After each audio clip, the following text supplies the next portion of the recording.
Welcome back, everybody, to Benum Biz. This is Paul here. I'm here with Anthony again. How's everybody doing? Ant, how are you doing? What's up, Paulie? Good, man. Good. Good to be with you again virtually. We're just talking before we started recording about doing our first in-person podcast in a couple of years. So hopefully in the next few weeks we'll be able to do that and play some music. Yes, sir.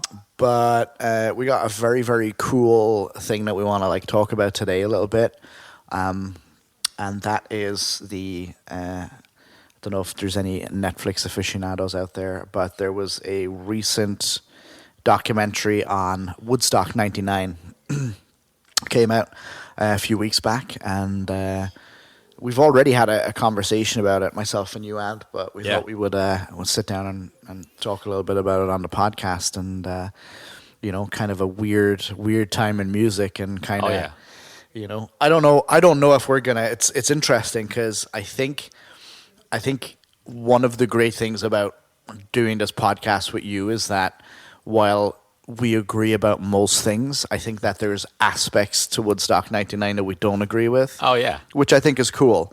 And, so anybody who's listening to this, if you guys have any opinions on any of the things we talk about, because the thing about this particular episode is while it's still music-based, we are going to get into the realms. There's a little bit of politics involved. There's a little bit of social. There was a whole social thing around '99 that was kind of a little bit odd and weird. It was a very weird time. Very strange. So definitely, would love to hear people's opinions on it. But so we're going to talk a little bit about Woodstock '99. So, Ant, first off, what did you think, just as a piece of film, what did you think of the documentary? Well, it was, you know what, let me pause for a second, because I want to say, I just need to announce this. I was going to tell you as we were recording, because this is how stoked I am about this. You weren't on the episode. I wish you were, but the last episode with Matt Pelosi, the producer, or one of the last episodes. Matt contacted me the other day. He's like, dude, I have to. What do you say? He's like, I got to give you a percentage on a session I just did. I was no way. What are you talking about? He's like, somebody reached out to me because they listened to your podcast, and they came, and they're from New Jersey, and they came in this, I just booked a session today with them. We were working for 3 hours, and then the guy apparently booked more time with them. So whoever that listener is, fair play. That's fucking awesome. Well, that's fucking awesome. Yeah, that's one of the reasons why this community exists, right? So that we can put people together. That's great. To that listener, to all you other listeners, that right there made me go, this is why, that is another reason why we got to keep doing this show. Yeah. And just to if you're a new listener and you're going back listening to the older podcasts and you hear anybody on there that you like or that you want to work with or that you want to reach out to, obviously we put the details up we put links and everything up, but also if you're feeling lazy or if you want to just talk about them or whatever, drop us a message on Instagram, and we'll put you in touch with them. We have a lot of great artists on here, and we're going to have more in the next few weeks, so it's a good way to get people, bringing musicians together. It's awesome. That fucking made my week the other day. That's great. So, dude, I'm so happy. I just found out about that right now when you said it. Yeah, so. That's why I wanted to surprise you with it. It's the fucking coolest thing, and there'll be more of it. So that's great. Yeah. All right. So back to Woodstock '99. So all right. So as a film, as a documentary, I would say this. The problem that I have sometimes with documentaries is that I want to go into them like it's a movie. Okay. So I want to be moved emotionally. I want to be thrilled a little bit, or like a movie should do to you. So I want to escape reality. The problem with documentary is they're so about reality most of the time. So that when you're hit with that drama, you're like, oh fuck, this was real. So then it's becomes a little overwhelming. And there were moments in this documentary where I was like, Holy shit. That's what happened at Yeah. this fucking music festival. You know what I mean? Which historically, Woodstock, especially Woodstock 69, the first one, peace and love, baby. That's what it was about. Peace and love, right? And that's not what showed up to this festival in '99. So, Right. and you know, you talked about like the political and social stuff. Like there were things. How about this? There were some of the like people speaking. I guess a lot of them were maybe journalists. Were spinning things in a way socially that I felt was a little a little too simplified, and then labeling it. And I didn't know how to take it because I was like, are they doing this because they really feel like that, or are they doing it because this documentary came out in like 2020, 2021, and this is where we're at socially, and Yeah. it's popular to appeal to that type of whatever you want to call it, rhetoric, So anyway, to get into the details, where do you want to start from? Well, I mean, I think like a little bit of background is also always handy. I mean, so this was we can't assume that everybody is as. I didn't even realize there was a Woodstock 90. I knew there was another Woodstock after Yeah. the 60s one. I thought there was only one. Like, Yeah, I that's remember how. That's 99. how. Yeah. So I, 90. I was a kid. I was a kid, and I was Yeah. into those bands, Right. and it was a thing. I remember like, oh shit, they're doing another Woodstock. No way. I had no clue. Yep. I knew there was a 94 because I remember watching the video of Metallica, and it was the first time they had played, and like there was huge shock because like one of them had cut their hair. I was like, oh, Okay. this guy has got short hair now. That's mad. That's like how, crazy music fans were in the 90s. But Yeah. so just a little bit of background on the whole Woodstock thing. Obviously, the first Woodstock was 1969, upstate New York. There was, so many great artists that became legends. I kind of feel like that is when you're talking about the difference between Woodstock 69 and Woodstock 99, I think that's the first one. Absolutely. I think there's a cultural feeling that in Woodstock 69, a lot of these artists were discovered there. They were unknown, a lot of the artists before 69, and then they became discovered. Woodstock 94 and 99 intrinsically are different simply because they only had established artists. They didn't. So that was the first difference, number one. So there's been three Woodstocks, 69, 94, 99. All three were promoted by Michael Lang and John Scher. Okay. Those two guys were, I don't know how high up in the hierarchy they were for 69, but they were involved with the 69, which is made plain at the beginning of the documentary. And the whole intention between all three Woodstocks was, like you said, the intention is good music, peace and love, everybody getting together to, all right, we know that people are going to be taking drugs, we know that people are going to be drinking a bit too much, but we're just going to be humans and listen to music and be together and have this, like, it's almost like we're going to set up this small city for a weekend, and we're going to just all have a really, really good time, and we're going to be safe, and we're going to love each other, and then we're going to not do any damage. We're just going to do what we want to do, be free young people, and then we're going to go home and all the rest of it. It turns out, I mean, I was even as surprised as the next guy. It turns out that in the original 1969 documentary for Woodstock, which is a film that I've watched a bunch of times, was highly, highly edited and watered down. It turns out that it was not the peace and love fest that it was shown to be. That was the postcard version of 69. There was issues. They talk about it in this documentary, right? They even show footage to support that. Yeah. Yeah, and it turns out, I think somebody even died at 69, unfortunately, which is, And it was not violence. It was mostly dehydration. It was, Yeah. the weather. Yeah, and because it was how many did they say? I don't remember I can look it up now, but the number did they mention the number of people that attended 69 versus 9? I know the number for 99, and it's crazy.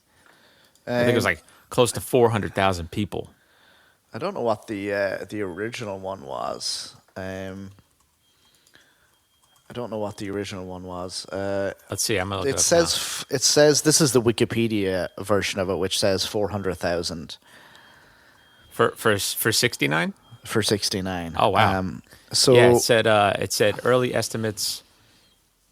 It sounds like it started at 50,000 to around 200,000, and then that was the thing. It was like they weren't able to ticket everybody.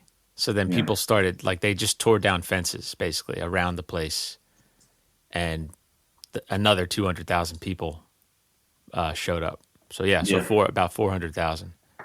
Yeah. Okay. That's crazy. I mean, that's insane. Isn't it? It's just crazy. It's scary. It's a little scary too. But I think actually it's only scary because I've watched this documentary and I saw. So that's the thing. To if anybody's listening, like 400,000 people showing up for a festival, maybe to you doesn't phase you at all. But when you watch this documentary, you get a little nervous about people gathering like that. And not even because of like a pandemic. I'm not even thinking about the pandemic. I'm thinking about how people, if there is an order in some way, people, Yeah. we lose the civilization that we've built and that we count on each other to abide by. Like, Yeah. it just falls apart. Yeah, it does. I mean, just to put it in perspective, Anthony, I was just trying to find some way of framing 400,000 people. And controversially, I thought, well, let me put it up against something that we have a recorded number for. The Battle of Gettysburg was the largest battle in U.S. history. Okay. There was 160,000 troops at Gettysburg. Oh, wow. So you're talking about more than double the amount of people. Now, I don't know if anyone's ever been to the Gettysburg battlefield. It's enormous. You have to drive. You can't walk it. You have to drive it. Wow. So imagine 400,000 people in one place for 3 days. Yep. So it was actually, I think it was more like 4. I think it was like 4 days. 4 days. Yeah. It was like Thursday to Sunday night as when they had to. Which, by the way, let's just sprinkle in a little bit of surprise, I guess. Okay, so just to give you a perspective on that, Anthony, I was looking for something to compare the numbers to. Okay. So basically, to give you an idea of the something that you can compare where we have a reliable number for, the Battle of Gettysburg was the largest battle on American soil, and it had 160,000 people. Now that is considered like a huge amount of people to be in any space at any time. I don't know if you've ever been to the Gettysburg battlefield museum. It's Never enormous. You have to drive around it. It's so big that you can't walk it. Now, imagine 400. Imagine more than double, 2.5 times the amount of people that were at Gettysburg. It's crazy. It's an unimaginable amount of people. It's about 6 standard NFL football size stadiums worth of people. It's insane. It's an insane number. It's crazy. Yeah. I mean, so I guess it's interesting. It's interesting to think like the difference of, because I always wondered, did people travel from? How many people traveled from outside of like New Jersey, New York, Pennsylvania for this? You know what I'm saying? Like, I guess it had to be a high number, right? For something like this. I mean, I think people. It was so promoted. Again, like I didn't know about it at the time, but like looking at the documentary, it was so widely promoted, and MTV had covered it. I mean, MTV covered it all weekend. I mean, it was probably just took over their airwaves for the entire weekend. I would say people just travel from I would say, all over the world for that event. I guess you're right. Yeah. You know. What's scary is how. So all right. So let's get into real fast the let's I guess compare the lineup. I guess like who are we talking about? We have 69. You have Jimi Hendrix. The Who I think was there. You had was it Jerry Garcia's band? It's Grateful Dead, right? Grateful Dead, yeah. Joni Mitchell, I think, was performing. So like right there, that range of that music. Okay, and then for 99, you had. I don't know. I don't. They. What I noticed about the documentary is that there was blame being passed around from everybody being blamed. So like, there was somebody. I think they had somebody representing MTV at the time. Yeah. Then they had journalists. Of course, they had the promoters. They had the people running the festival. And everybody that was talking was blaming the other person. And obviously, as the viewer, I took away that it's not one entity's fault. This was a perfect storm. So, Correct. But I think the musical lineup had a little to do with it. So you had, I know that the biggest and they even said it, the biggest band at the time, was, and that everybody that like most crowds were coming to see was Limp Bizkit, which is crazy. Which is like that alone is like, that's the end of the podcast. Thank you. Yeah, I know. It's crazy to Shocking to say it like out loud and to hear it. But it's true. All right. So, the other bands there were Korn,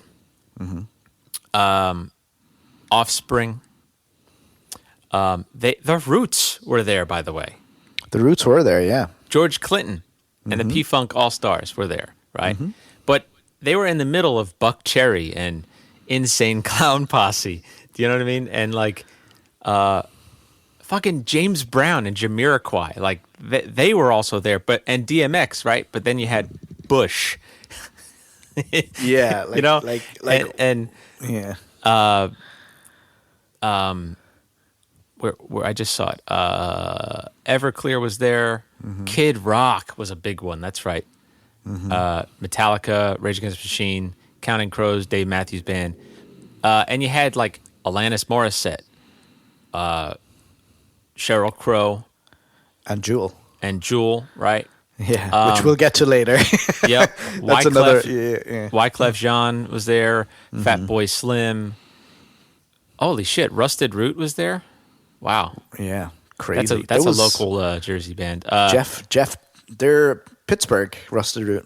I thought they were Jersey because maybe they're known for coming and playing in Jersey at that. They probably like New York City was their closest base, but I think they were based in Pittsburgh. But John Entwistle was there. He played solo, which is weird. I didn't even realize he had a solo career. Me neither. Yeah. Jeff Beck. A couple of the guys from the Grateful Dead, I think, were there. Creed was there. Not only were Godsmack. Creed there, they were one of the bigger bands at the time. At the time, yeah, they were 1999. Creed were a huge deal. So Chili I Peppers, guess, yeah. I guess like the point is, there were some odd bands there that were headlining, but just the mix, the mix of, I mean, it really shows how divergent music became after 69, which is, I think that's a great legacy of 69, but I'm not sure you can have all those artists at the same festival. I really don't know about that. I think that was their first mistake. I think that much. And myself and you may disagree on that, but I think that much, diversity in types of music, I just don't know if it works for me. Like you can't have You can't have, all right, we got like at 6 p.m. we've got Korn on the main stage followed by Jewel. Like it just doesn't work. All right. Well, that from just a straight up obvious performance booking perspective. Forget about a festival. That's ridiculous. Yeah. I agree without a doubt. I agree with that. It makes no sense. And considering how they had different stages, right? They had a couple different big stages that these people had to literally walk across, like, because they did it on a tarmac of an old U.S. airfield, right? Yeah. Like that they weren't using anymore, like a hangar too, which they used those hangars apparently for, like, they put stages in there, and then something you gotta really watch this to get really all these details, because it's when you start putting the pieces together, you're like, whose stupid idea was right? It starts to look ugly, you know. Like as soon as you start putting right. So now here's another big part of. So, all right, they hired security, but like volunteer security or something like that, or very low pay security, right? And like you had to take a quote, I'm doing air quotes, test, right, to be able to get past and then get, this job.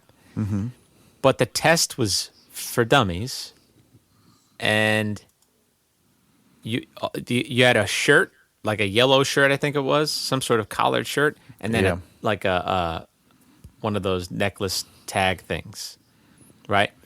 But the story was, Paul, do you remember that, like, most of these people did it just to, when they got there, take the shirt off, take the tag off, and just now be part of the concert.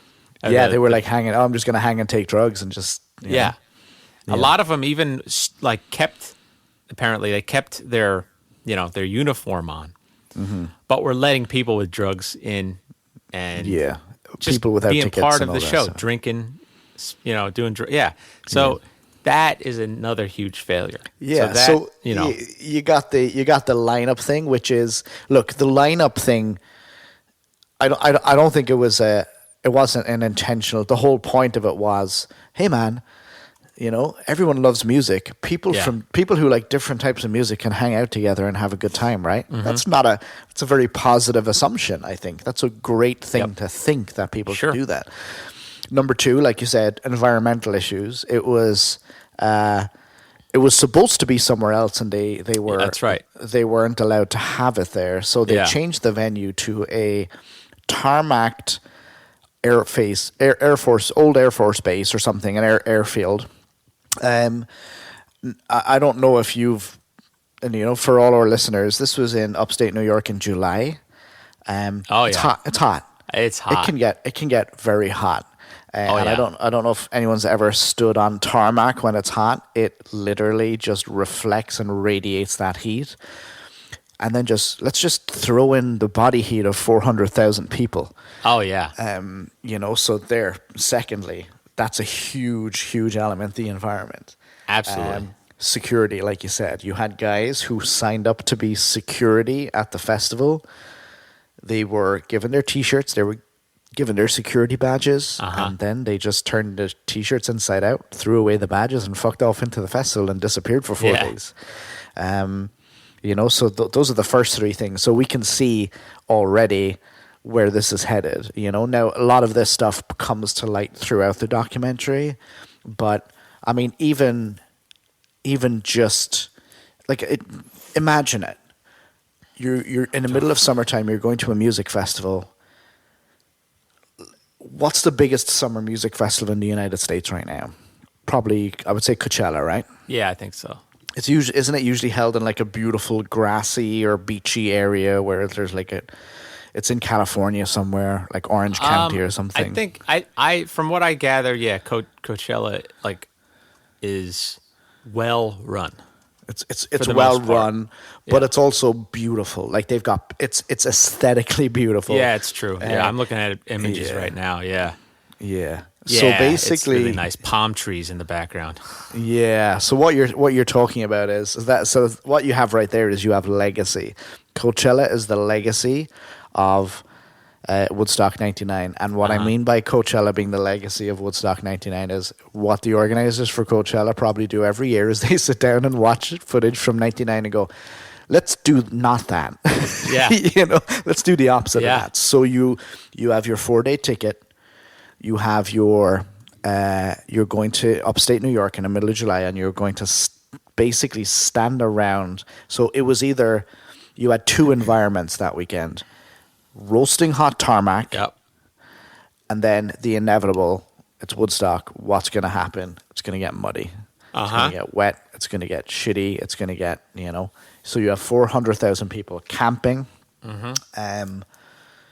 So those three elements, the people that we're going to it, the lineup, the diversity, which we know was done in a positive way. You've got the environment and you've got the security. All right, here's the next thing that happened. Vendors were invited to the festival to sell their wares. Oh yeah. So you had people who were, people who were there to sell water, people who were there to sell souvenirs, people who were there to sell this and that. T-shirts. Yeah. And the vendors paid $500 or something for their stall. $500, you got a vendor's license, you could go in and you can sell whatever you want.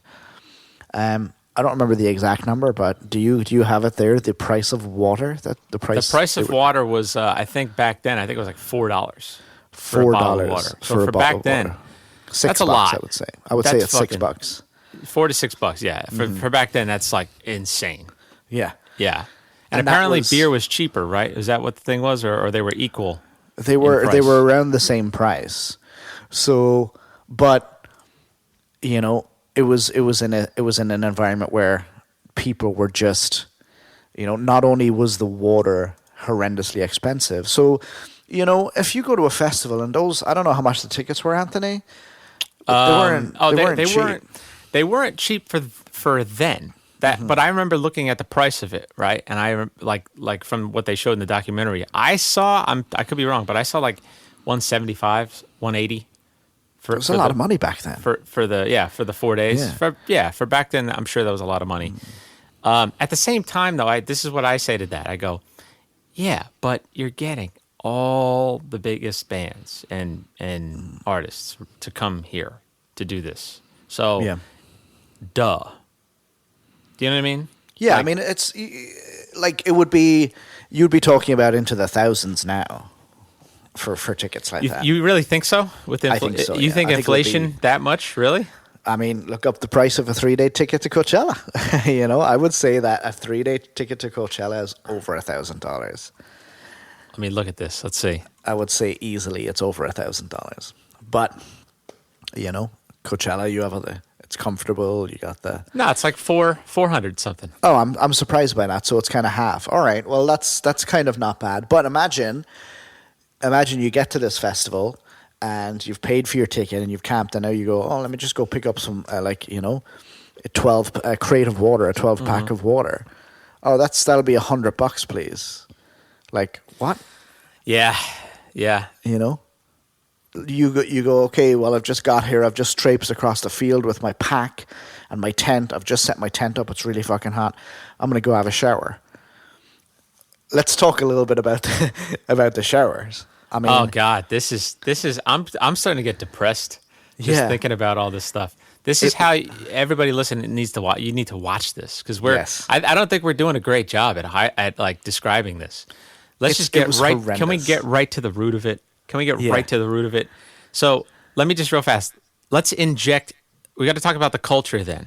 Yeah. And how it's different now. So back then, and I'm a kid, right? And you're probably like a teenager or something, or an older, like, so back then, like the MTV Spring Break thing was happening in those couple years there, late 90s. And what that meant was a lot of it was about being like right on the head, sexually explicit, like no innuendos. Girls Gone Wild. Yeah. Flash your tits, And Was that a request, Anthony, or was that yeah, please. Oh my God, dude. my man tits? Yeah. So that was definitely like right in this, right. You were right in the center of that. Mm-hmm. That might be the peak of it. Mm-hmm. That, like this Woodstock '99 might have been the peak of this type of culture, right? So, But what is that culture, though? What would you consider that culture to be? So you're talking about a culture where you had Limp Bizkit, most popular band in MTV at the time. You had programs like Spring Break and Girls Gone Real Wild. World, right? Yeah, it was for me, and we're going to talk about this in depth. It was really the beginnings. I know we had the 80s yuppie culture, but it was really the beginnings of the toxic male thing. I don't think it was the beginning. It was at the very least, it was a zenith in the 90s for Without that a doubt. type of behavior. Without Like, a doubt. It was basically, MTV was essentially, you had two kind of things at MTV. You had TRL, which was for what we called back then teeny boppers. And then you had late at night, you had the Spring Break and whatever else. Like you said, uber testosterone sexualized, At the same time, I think late 1990s, you had a beautiful young girl from Louisiana who was in a music video. Oh yeah. Dressed as a quote unquote slutty schoolgirl. Yeah, yeah. You had Christina Aguilera writhing around in the desert. Everything was super sexualized. Everything was geared towards men. Everything was trying to appeal to, that type of man. Listen to Limp Bizkit's music. Like that type of guy. That kind of. I guess, man. It's hard for me to say that though. It's hard for me to even say that that's the truth of that because I was young. I don't remember enough about what people were like, what adults were like. So to say that, because in all that footage, go back and watch all that footage. Spring Break, Girls Gone Wild, The Real World, right? Yeah. Just go watch late 90s footage of people around people. Mm-hmm. Dude, like, I mean, there was a band that I used to play with, a cover band I used to play with, and these guys at the time were in their 40s. This is a bunch of years ago, and we had a pretty rowdy crowd. And we're talking after the gig. I was like, this is a pretty rowdy fucking crowd, and these guys were like, he's like, we gotta be honest with you, this is nothing compared to what it was like in the 90s. Wow. And I was like, tell me more. What do you mean? Because I couldn't like piece it together, right? Sure. And then they basically were like this. To sum it up for you, imagine you're playing on stage and there's a woman blowing a dude. Just like he's leaned up against the stage and she's just straight up blowing him. Like out in the open, right? And I go, holy shit, for real? He's like, yeah, and that was normal. Like that stuff was normal then. So this was men and women taking part in this type of thing. So this was wanted, right? This was wanted. Like this type of lifestyle was sought out, right? And people clearly got off behaving like that. So whether it was geared straight up towards men is like, it's like saying, well, what if women were into that? Versus women being expected to be into that. And I think that's probably where you're coming from. Well, what I'm coming from is like what pop culture.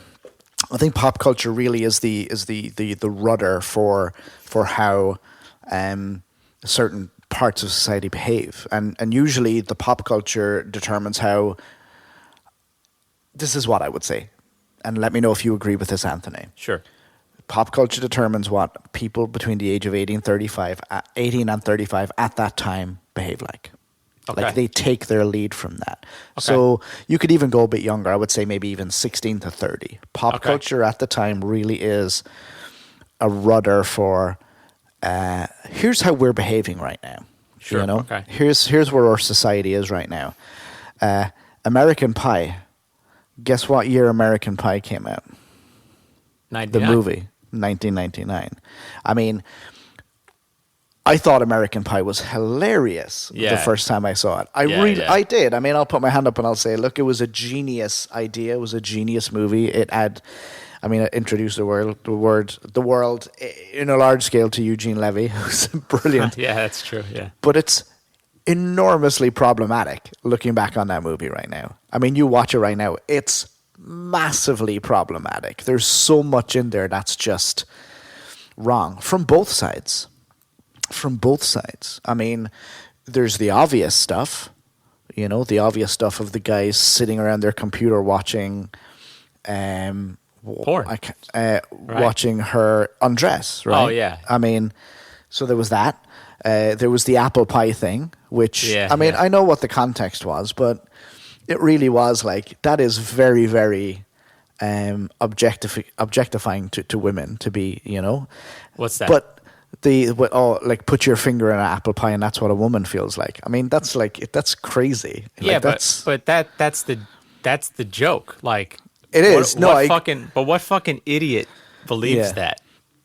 Exactly. And that's the joke. Do you know what idiots believe that? The idiots that were at Woodstock 99. Exactly. Yeah. Like, and by the way, this is like, I think you can always like reduce it to. I think it's fair to reduce it to. This is a guy who's playing a teenager. Yeah, but do you know what? In the 90s, like, of course, back then, modern day, and these are the things that, I mean, as a horny teenager that I was, right? Yeah, you know what I'm saying? Like, it's inescapable.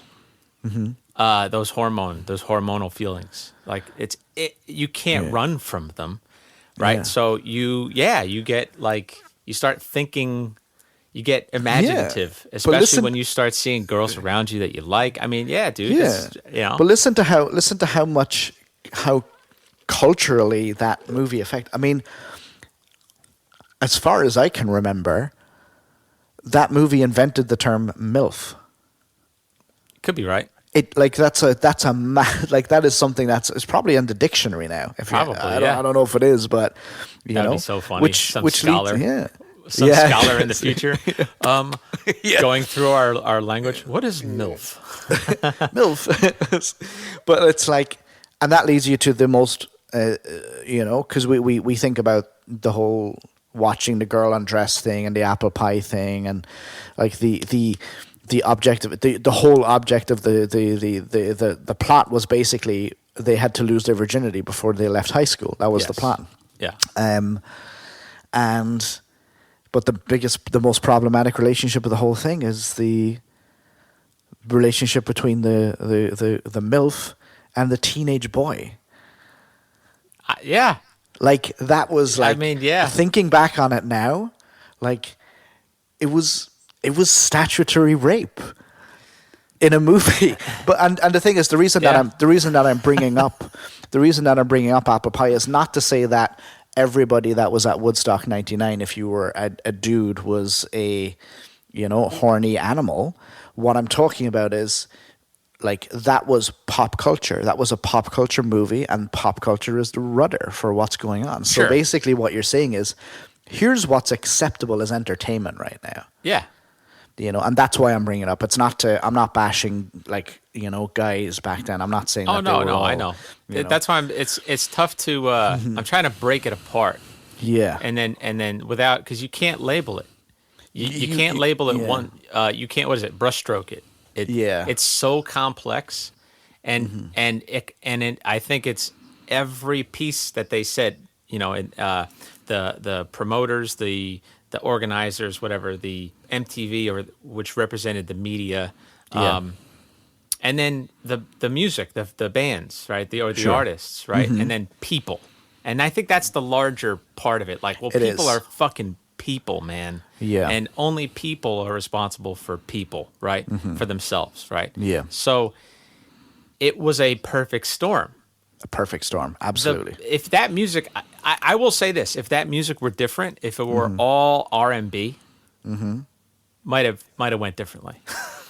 Might have had a different demographic, Yeah. or a larger demographic in one way, and a less of one specific demographic in another way. Yeah, for sure. Sure. Yeah. I mean, I also think it goes to, you know, maybe if they had had a bit more reggae on the bill, it would have been probably good. You know. Yeah.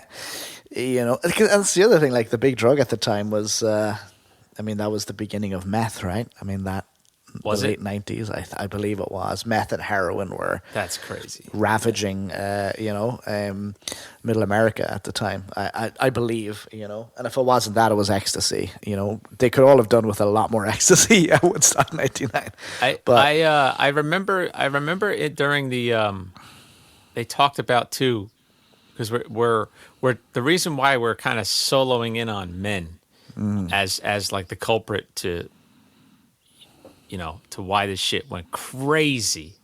But like they try to sort of pin it to like white males, 18 to 35, right? Sure. In the documentary. I understand why. I understand. I get it, right? But they talked about the anger Yeah.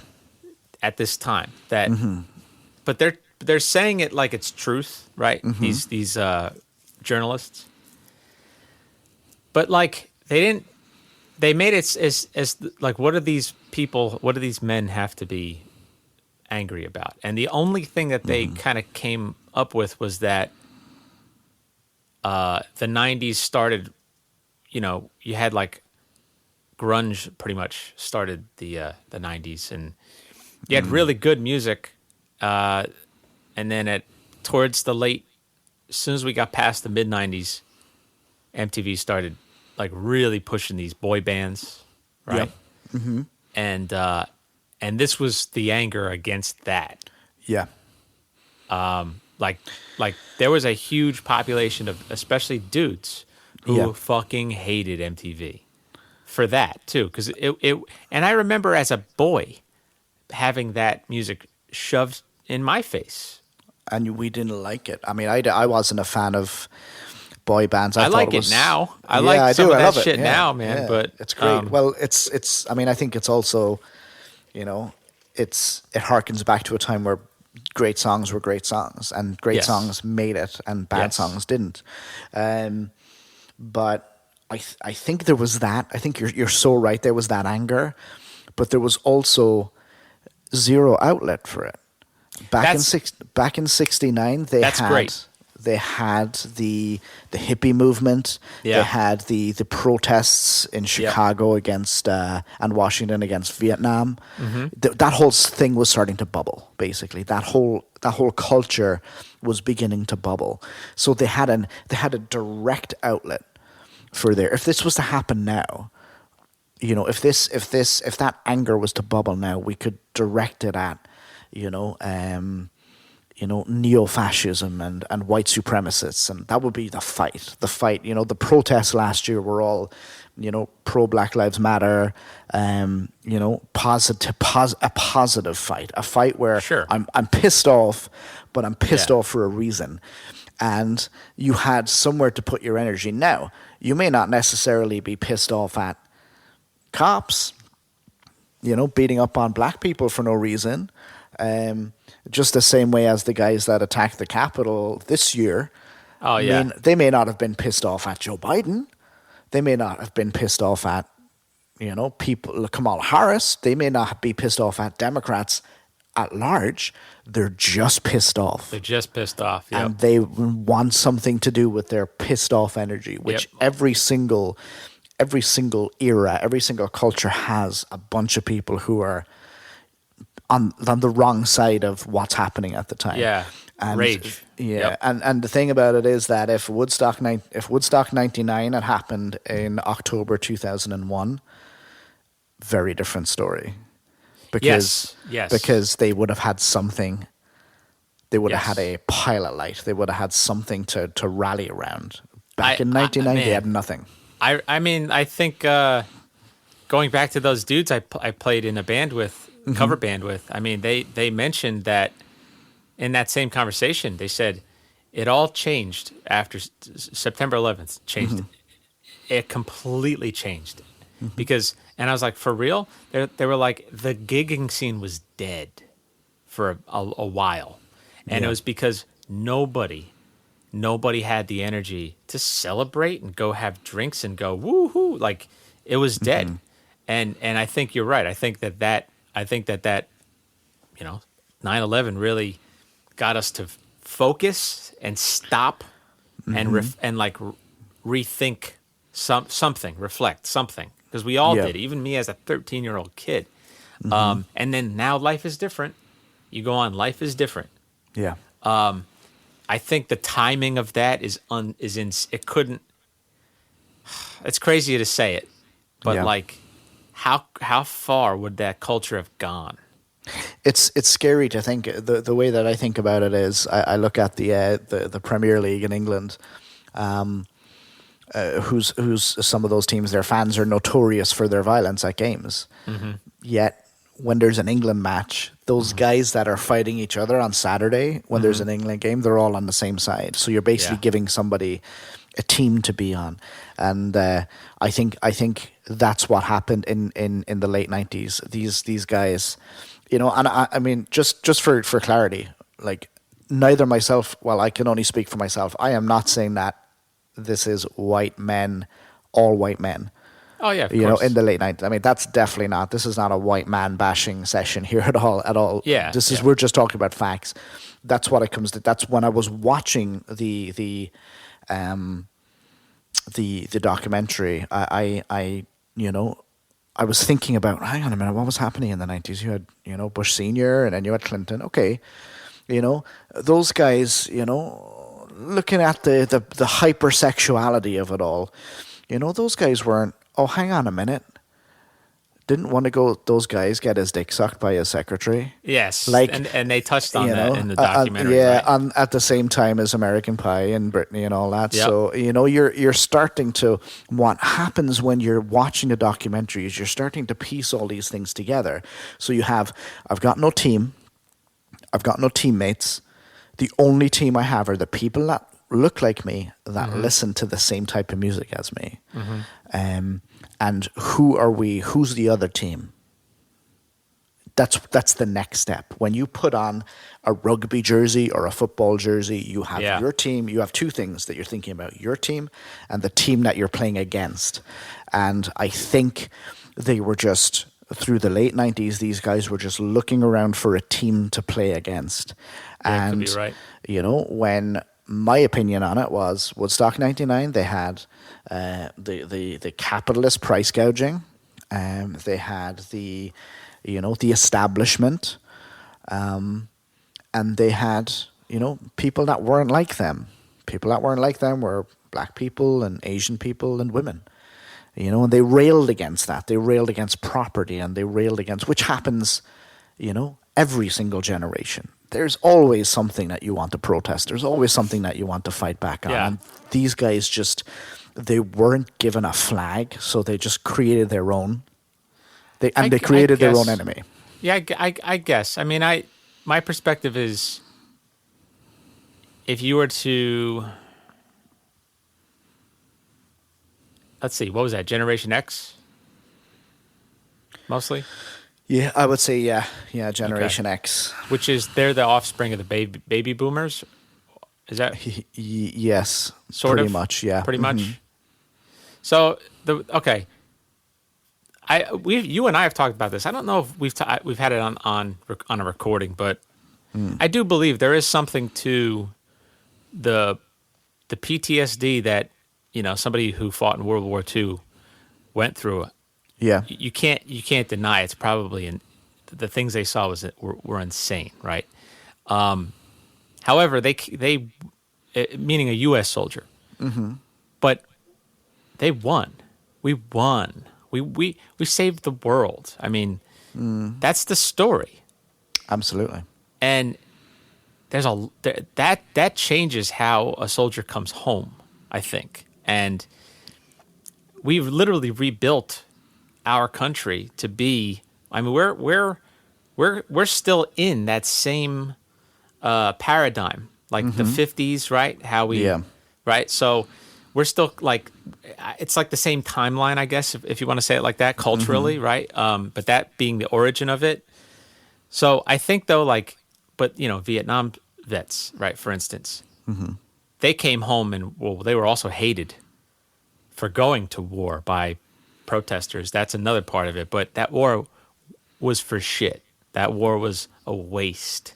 And I think it was like 50 something thousand Americans, soldiers were died from that. So now if you think a baby boomer, if their fathers fought in World War II, then their fathers are fucking heroes to them, like to the world, right? And that's the standard. Their grandfathers were heroes to the world. Their grandfathers. The Generation The X. Generation X, yeah. Grandfathers were the greatest generation. Yeah. But I think the baby boomers, specifically, the way they look at that older generation with such a fucking like regal honor, like, and there's this thing of, and let's be honest, thus far, I would say that a baby boomer today would never reach the same type of experience and like achievement that a World War II soldier could have. I know I'm coming around a bend here. Like where's he going with this? Right. So I think though, I think that you have a generation of baby boomers who will never live up to their fathers, like the men, meaning, and they look down at how, I mean, let's be honest, the further you get from what the struggle was, the further removed, the less perspective you have on why society's structured in the way that it is, why I think certain things, traditions are important.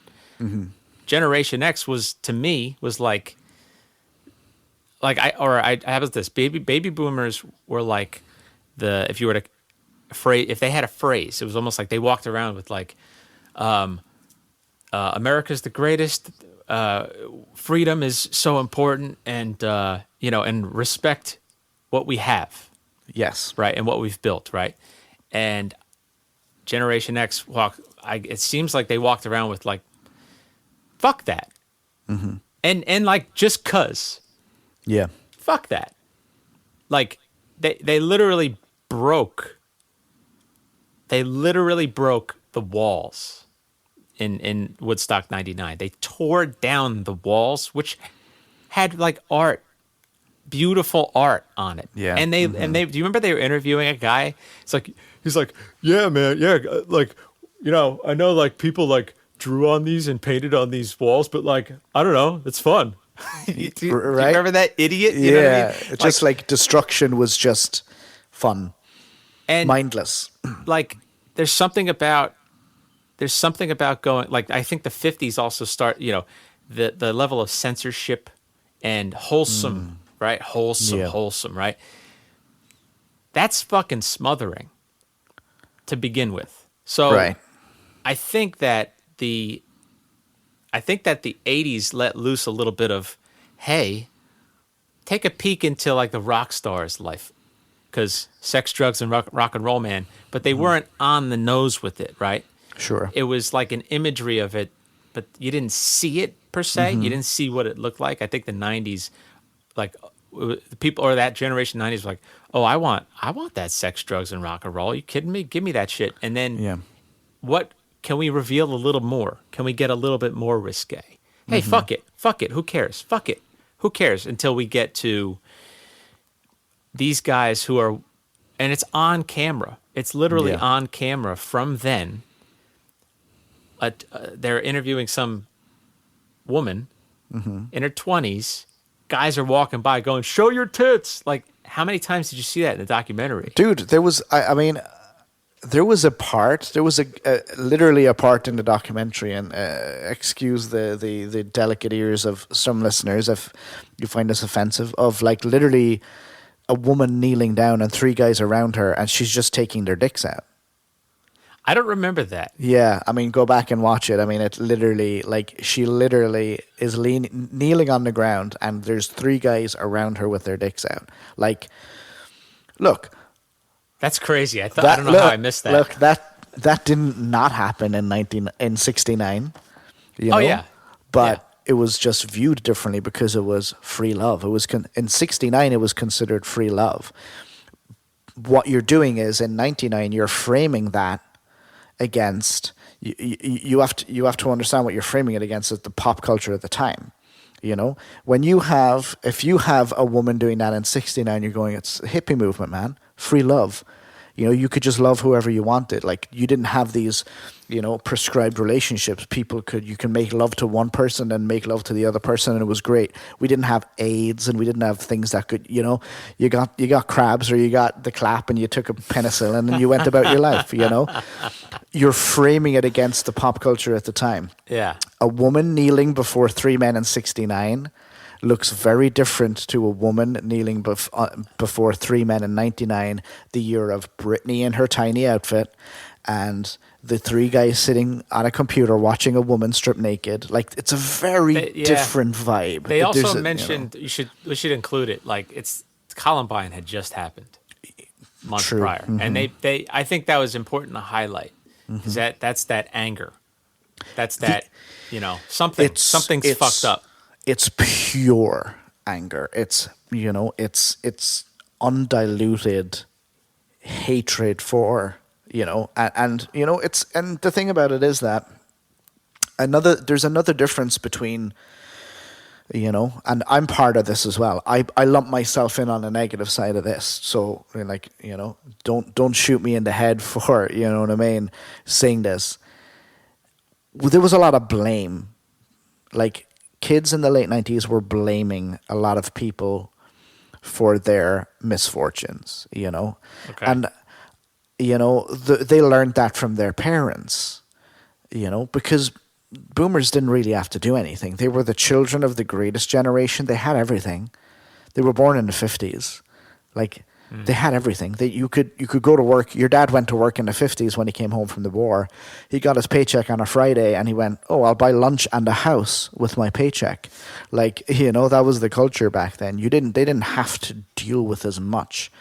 You know, and then boomers, when they got older, they had to deal with the serial killer 70s, you know. There was more serial killers in the 70s in the United States than any other decade, I believe. That's crazy. Yeah. Yeah, why is it that the 70s and the 90s the were 70s dark? and the 90s were dark? Now, I mean, the 80s, like, I there's certain words, you know, and it actually kind of gets really fucked up if you know, I equate certain words with certain decades. The 50s, you had prosperity and plenty. Okay. The 60s, you had, you know, peace, love, music, style, you know. Protest too, like but positive righteous. protest. Yeah, it was righteous goals, righteous things. That, I mean, even if you were doing it because your friends were doing it, it was still a positive thing. Sure. Everything changed in the 70s. 70s were, and I would equate the 70s to the 90s. 70s, you had serial killers. You had a lack of style, a lack of fashion. Everything became brown and yellow. You know, it was just ugly. You know, all of the cities, I mean, you name a city in the 70s and it was dangerous. Okay. You know, everywhere was dangerous in the 70s, you know. But still, I mean, serial killer, it was dangerous, but you had to be pretty damn unlucky to get killed by a serial killer. I mean, the chances of you being killed by a serial killer are very small, you know. Then the 80s come. Three things that I equate with the 80s: pollution, AIDS, and greed. Greed. It was where greed took off. Oh, you know? yeah. But like the type of greed that flaunt. Yeah. But I'm going somewhere with this. Okay, go ahead. And then the 90s, you had, you know, the beginning of a real drug culture. You had it started in the 80s, the economic differences between the rich and the poor just started getting so wide. It was like the 80s was pure grade. But the way that you have to, and then in the 2000s, you had, obviously the big event of the early 2000s. And one of the things that enlightened me about Woodstock 99 came just a couple of weeks ago, was after our previous Woodstock 99 conversation that we had unrecorded. Somebody who I know that's a millennial said something remarkably telling to me. It was such a seminal thing for somebody to say to me. I was blown away by it. Like, if you're a kid in the 50s, the bad stuff in the 50s, you weren't sitting there watching the Korean War on TV. Yeah. If you were in the 70s, like, you didn't sit down at breakfast time before you went to school eating your cereal and watch about, the Son of Sam, or your parents didn't allow you to do that. If you were in the 80s, the very mention of AIDS, and if there was a kid around, the TV was switched off. I mean, I can't hear that. But things started to change in the 90s. We watched the Gulf War on TV. That's true. My millennial friend was 4 years of age watching TV. She watched 9/11 live on TV eating her cereal. I watched it. Yep. That is those two things, watching the Gulf War and watching 9/11. Imagine, you go back to the 50s, you go back to the boomers, you go back even to the 40s. You take a kid in those decades and you make them watch footage from World War II. You make them watch footage from Vietnam. You make them watch footage of somebody dying of AIDS. They're going to end up fucked up too. That is going to fuck you up. But they didn't have that. It wasn't until the 90s that we started to televise atrocities. We were televising atrocities, and that's where the PTSD for the kids in the late 90s and now for millennials. I mean, the fact that this person, it shook me when she said it. She said, millennials don't have it easy. We watched 9/11 while eating our breakfast cereal. And I was like, wow. That's a very moving thing to say. And while it's challenging sometimes to watch something like Woodstock 99, where these guys were just doing terrible, mindless, terrible things. Yeah. They stayed up at night watching the bombing of Baghdad like it was a TV show. Like, all this stuff was just... this is what happens. That is a very good point. I mean, I guess also in the 90s you had 24-hour news. I think, like, you had CNN, Fox News, stuff like that. Started in the 90s. Cops was in the 80s, right? I think. Maybe the late 80s. Yeah. But late still, 80s, I mean, it was the formative years of the people who ended up, So saying that, let's move on to what happened. Like, what the sequence of events of what led to the trouble at Woodstock 99. Yeah, this is like going to be the longest this is going to have to be at a 6-part fucking podcast. All right. So, just real fast, let's just picture every guy has his shirt off, has some sort of tattoo somewhere, has a backwards hat, some terrible facial hair, earrings, whatever. It just looks like a douchebag. Right. Some spiky hair, maybe. Frosted tips on the hair. Like something like that. All right. Yeah. And then every chick is not wearing a bra, for the most part, and is wooing, and everybody's wooing. Did you realize that? Oh, yeah. Everybody is wooing. Everybody's wooing. And not in the Victorian sense. Were they wooing the whole time? Yeah. They got wooed out. Do you know what I'm saying? Anyway, everybody's wooing. Go ahead. Go on. So you have a number of factors. You have all of these different, types of bands, these different cultures coming together, which is good, or the intention was good. You had overheating. People's bodies were overheating. Yep. There's one segment where the guy was he was up front. I think he went up front for Metallica.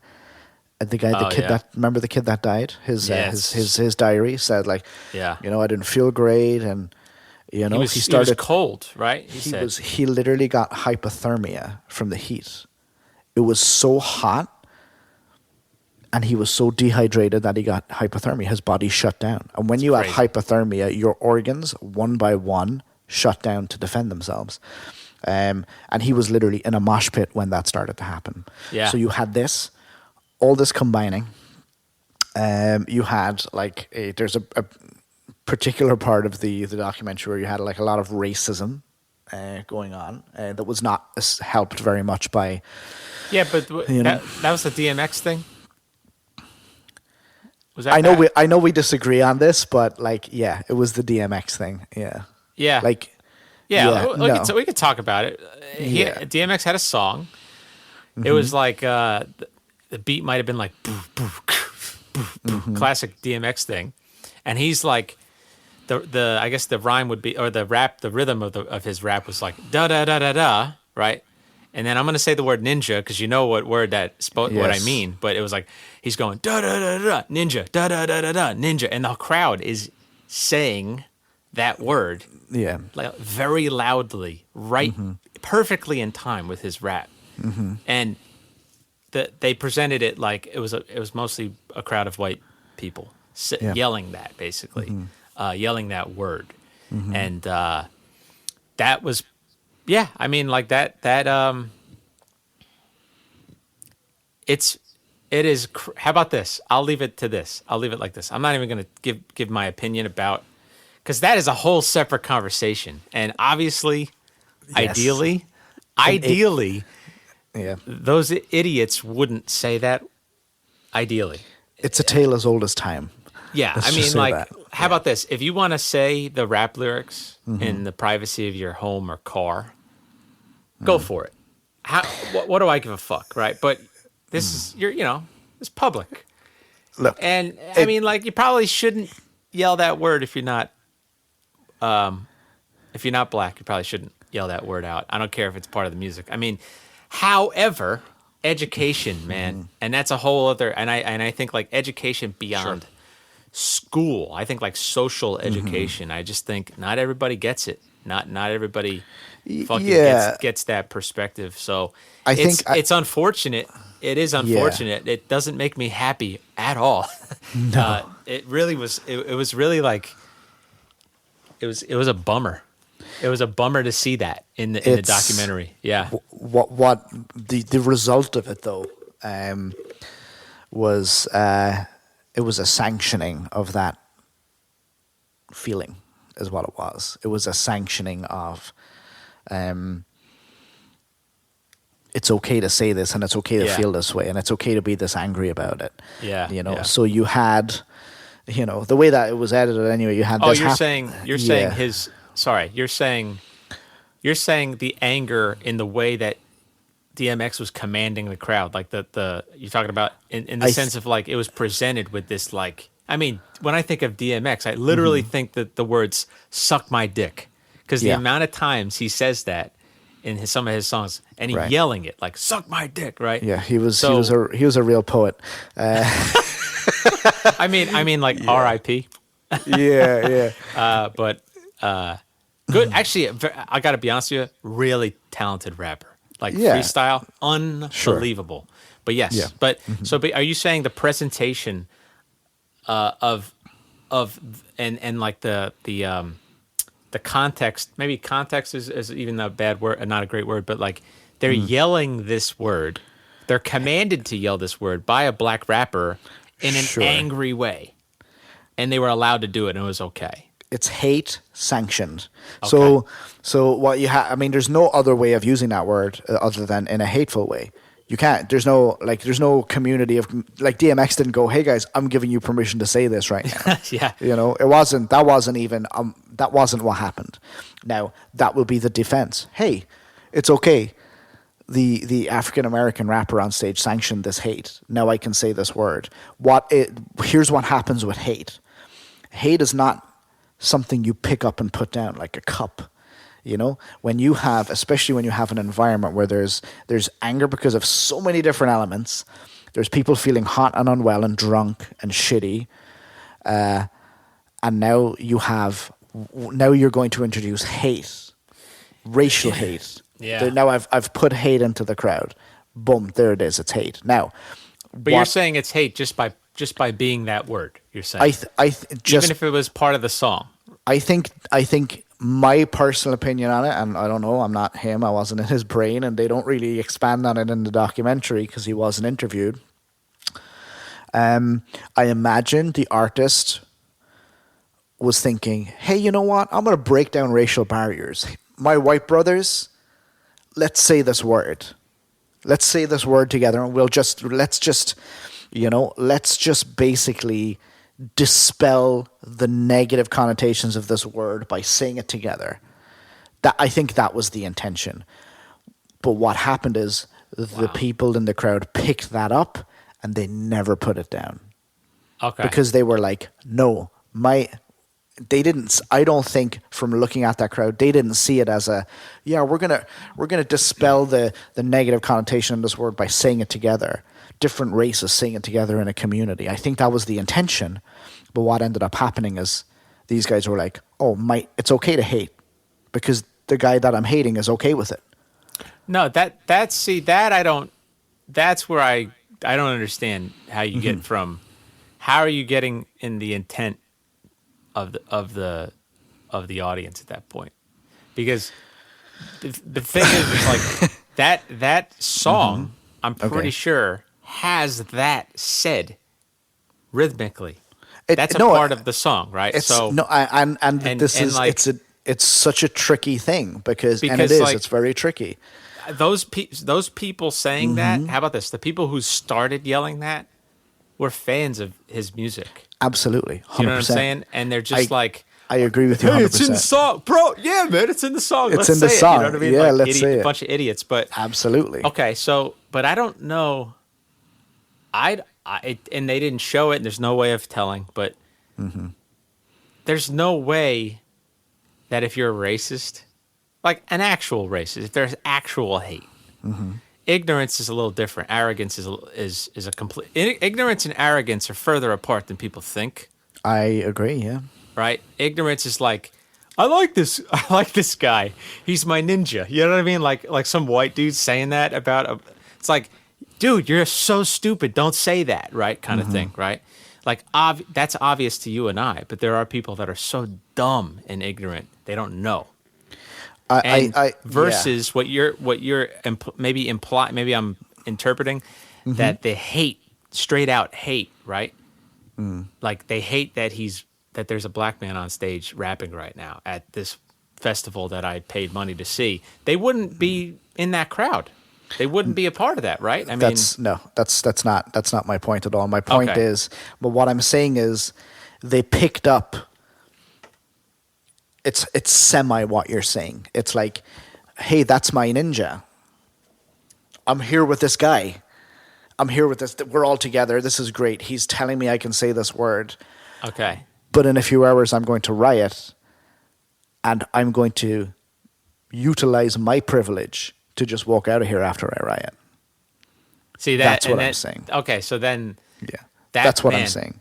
So you're All right, I see. You're planting. So let's put 150,000. Like if there was, let's say 100,000 people at the DMX stage. Yeah. Let's say 100,000 black people were at that stage shouting that word, and then they rioted. It would have been seen. That's what I'm saying. Is they took the hate, they utilized it, but then also utilized their privileged position as white people to not suffer the consequences of it. That's what I'm saying. And real fast, Paul's talking about at the very the last night of the concert that they literally, it was pretty much like evacuation. Right, it was a war zone. Yeah. It was a war zone because, and not for the sake of there was like violence per se. It was more destruction. What is it? Arson. Fires arson, being lit. Yeah. I mean, it was they fucking destroyed physical property, like all absolutely of it, every single piece of it. Yeah, and when the police came, they walked onto the field and they said, "That's enough now, guys. Let's all go home." Yeah. You know? And then even the SWAT teams, right, came or whatever, and they were pretty much like, "All right, enough. All right, okay, all right, you scallywags. Enough. That's enough of that." And versus imagery from that you could easily Yeah. see from the '60s or. 5 years before in Los Angeles. That's right. That's right. Yeah. You know, Yeah. so that's what I'm getting at. I understand now what you're talking about. The hate that they picked up was the hate. I mean, I think it was racial hate as well. I think part of it was. I think they were. What I caught from it was looking at the. I saw a lot of people who were fans, but I also saw a lot of angry guys that were shouting it. Now I wouldn't want to assume that somebody was just because of the way that they sing a song, but what I'm saying is they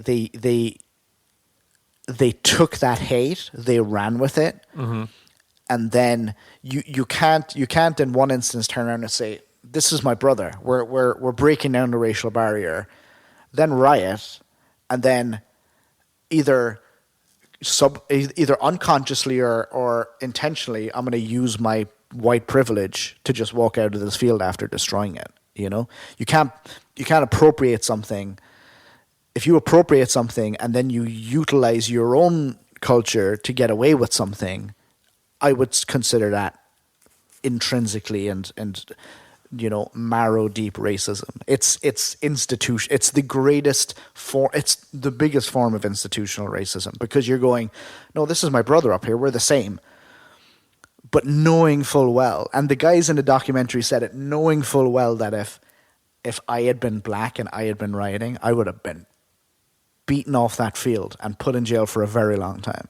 But I wasn't. So that when you do that, I would say, if it's not racism, it's definitely massive racial insensitivity. I think that right there is the best way of putting it. Mm-hmm. Yeah, because you're indirectly taking part in racism. Yep. It's on the spectrum what you're doing, right? Mm-hmm. Might be low on the spectrum, and it might be in your mind innocent, but yeah, I think the idea too of the idea of privilege, right? Mm-hmm. That's tricky because that's just become part of our lexicon as a normal. Just the idea of it, the concept of it is so complex that I actually think that those two words get completely misinterpreted. Mm-hmm. Because it's two words. Mm-hmm. To try to, you're not even describing it. They're just trying to highlight the idea of it, right? Yeah. Those two words. It gets misinterpreted all the time. So the idea that none of the concept of white privilege then to a white person. Mm-hmm. I mean, that would be like, that would be like, yeah, you guys know about Uber, right? Or so, you know what I mean? Like, yeah, like, hey, how about Facebook, right? What? They were what the fuck? Mm-hmm. You know, and it's unfortunately it is something that was in front of them and that it was around them, possibly, or maybe not even in their lives, but in their country. Yeah, for sure. But it wasn't part of. It might have been in a book. It might have been in books, that idea at that point, but it surely wasn't on TV. So that's why I say it's how about this? When we're talking about, I always say, like, when we're talking about this type of racism, I want to highlight, like, I want to make sure that, if there's pain felt from an individual, then fucking all right then. You know what I mean? Then point made for sure, because that's real, right? Yeah. If nobody's complaining and it's low on the spectrum, and we're just analyzing it from, like, it's almost like a thing of, like, that could be very fucking that could be interpreted as so racist. But if there's no pain felt from individuals from it, I always say, like, okay, well, we don't have to, like, take responsibility for that as a country. Yeah. We're just, that's almost like we're looking for, that's that, like, that part of us that looks for problems before they happen, right? Yeah. Like, that's an area right there. That could be a little, Yeah, sure. But I really don't want to jump into that unless I know somebody's hurt by it. yeah. Then I care. Then I really fucking care. Because again, it's one of those like, I can't know what hurts. Well, I mean, And the degree Yeah. that it hurts. I can't know. I personally think if I was a better person, I would be able to live this. I would like to be able to live in a world where prevention was better than cure, So I think, if we were all super woke, we would be able to prevent these things before they happen. But inevitably, You're right. We don't. We make the wound and then we try to fix it. And it would be great if we just back in the day were like, hey, no, all people are equal. And then you don't have the conversation where you have 100,000 people shouting the N-word in a field. That in and of itself is not racist. Yeah. What's racist about it is Yes. I'm shouting this word, but then I know deep down that what I'm going to do later on, I'm not going to be punished for because I have the privilege of not having to live. I don't even think I don't think they know. That's how lucky they are. Exactly. They don't even know. And that there's no deep down. There is no deep down. Yeah. Not even having to know that is, So what we have is we have a situation where, and I think we have agreed, we have unconscious privilege going on, and that's why that bit with DMX I think was put in the documentary was like, you're watching this, wait to see what's wait to see what happens later. I wish these that guys, I wish maybe somebody will disagree with me, maybe they'll disagree with me. I wish that they saved that for later. Sure. Because and run it at the same time as they were being escorted off the property gingerly by the police. If they would have put that a little bit later, then I would have understood what they were trying to. You're trying to plant that the way you did it. You actually did it better than the fucking documentary did, actually, the way you described it. You're planting a seed to then show a reflection of, hey, do you remember this? Yeah. If they would have waited later in the documentary, I think I would have hit me a little harder, I think. And I think a lot of it was also, hey, my buddy's doing it, so it's okay for me to do it. Like there's a lot of people in the area at the same time. I'm sure it was the same for the women that were there. Hey, you know what? All these girls with their tits out, I'm just taking my bra off. I think was a lot of that. It was so many people. Yeah. It was like spring break multiplied by bajillion. It was like everybody's doing it. I'm just going to cut loose for this 4 days. I'm going to be wild for this 4 days, and inevitably, as is what happens, certain people took it too far, and they, oh my God, instead of fainting or taking too many drugs or getting too high or dancing weird, they decided the best thing to do was destroy art. To be continued, folks.